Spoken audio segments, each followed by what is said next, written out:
नमस्कार। अगर आप प्रतियोगी परीक्षाओं की तैयारी कर रहे हैं तो भारतीय भूगोल के कुछ फंडामेंटल कॉन्सेप्ट्स को समझना बहुत जरूरी है। तो चलिए आज इसी पर बात करते हैं। तो सवाल ये उठता है कि एग्जाम के लिए ज्योग्राफी के वो कौन से कोर फैक्ट्स हैं जो पता होनी ही चाहिए। चलिए आज इसी को जानते हैं। अगले कुछ ही मिनटों में हम सबसे ज्यादा पूछे जाने वाले कॉन्सेप्ट्स को इतनी तेजी से कवर करेंगे कि रिवीजन के लिए आपके दिमाग में एक क्लियर मेंटल मैप बन जाएगा। तो सबसे पहले ये देखते हैं कि दुनिया के नक्शे पर आखिर भारत है कहाँ, मतलब इसका ग्लोबल एड्रेस क्या है। देखिए, भारत पूरी तरह से नॉर्दर्न और ईस्टर्न हेमिस्फीयर में है और एक बहुत ही important line tropic of cancer यानी कर्क रेखा, वो देश के लगभग बीच से होकर गुजरती है। और ये बहुत इंटरेस्टिंग है ना, कि सिर्फ एक लाइन जो यूपी के मिर्जापुर से गुजरती है वही पूरे देश का टाइम सेट कर देती है। यही हमारा इंडियन स्टैंडर्ड टाइम है। ये फैक्ट एग्जाम्स में बहुत पूछा जाता है।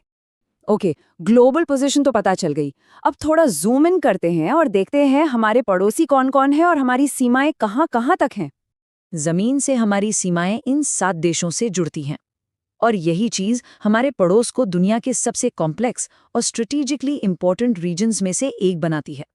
हाँ, तो एग्जाम के पॉइंट ऑफ व्यू से 2 चीजें याद रखनी है। हमारी सबसे लंबी जमीनी सीमा बांग्लादेश के साथ है और हमारा सबसे छोटा पड़ोसी देश भूटान है। चलिए अब बॉर्डर्स से अंदर चलते हैं और भारत के जबरदस्त और डाइवर्स लैंडस्केप का एक टूर लेते हैं। मोटे तौर पर इस विशाल देश को हम 6 बड़े भौगोलिक हिस्सों में बांट सकते हैं। हर हिस्से की अपनी एक अलग ही कहानी है। तो हमारी यात्रा शुरू होगी उत्तर के ऊंचे पहाड़ों से और फिर हम एक एक करके इन सभी रीजन से गुजरेंगे। सबसे पहले बात करते हैं हिमालय की। ये जियोलॉजिकली यंग फोल्ड माउंटेन्स हैं, मतलब ये बहुत पुराने नहीं हैं और ये हमारे उत्तर में एक मजबूत दीवार की तरह खड़े हैं जो हमारे मौसम और कल्चर दोनों पर गहरा असर डालते हैं। हिमालय के ठीक नीचे हैं विशाल उत्तरी मैदान।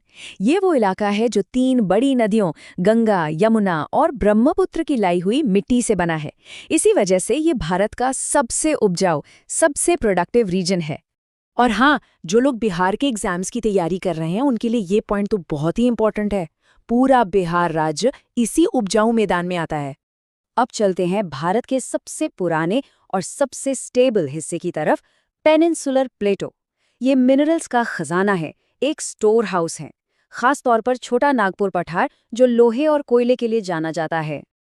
अब देखिए लैंडस्केप कैसे एकदम बदल जाता है। एक तरफ पश्चिम में है सूखा थार रेगिस्तान, तो दूसरी तरफ पेनिनसुला के दोनों किनारों पर हैं खूबसूरत कोस्टल प्लेन्स।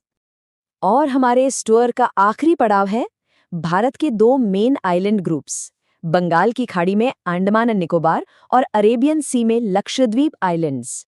तो ये जो इतने अलग अलग लैंडस्केप हैं, ये भारत के क्लाइमेट को कैसे अफेक्ट करते हैं? चलिए अब समझते हैं उस इंजन को जो भारत के मौसम को चलाता है, मॉनसून। तो भारत का क्लाइमेट कैसा है? सीधी सी बात है, ये एक मॉनसून टाइप क्लाइमेट है। इसका मतलब है कि हवाओं की दिशा मौसम के साथ बदलती है, जिससे बारिश और सूखे के अलग अलग मौसम बनते हैं। और फिर से बिहार के लिहाज से की फैक्ट, राज्य में जो ज्यादातर बारिश होती है वो साउथ वेस्ट मानसून की वजह से होती है। चलिए अब फटाफट एक फाइनल रिवीजन करते हैं। कुछ ऐसे नंबर्स और रैंक्स जो एग्जाम्स में सीधे सीधे पूछ लिए जाते हैं।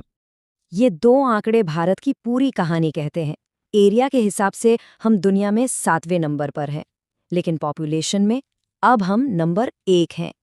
तो चलिए एक सवाल से इसे खत्म करते हैं। भारत की स्टैंडर्ड टाइमलाइन कौन सी देशांतर है? थोड़ा सोचिए, हमने अभी बात की थी।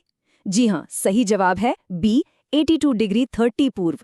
तो याद रखिए, भूगोल सिर्फ फैक्ट्स रटना नहीं है, बल्कि अपने देश की कहानी को समझना है। पढ़ते रहिए।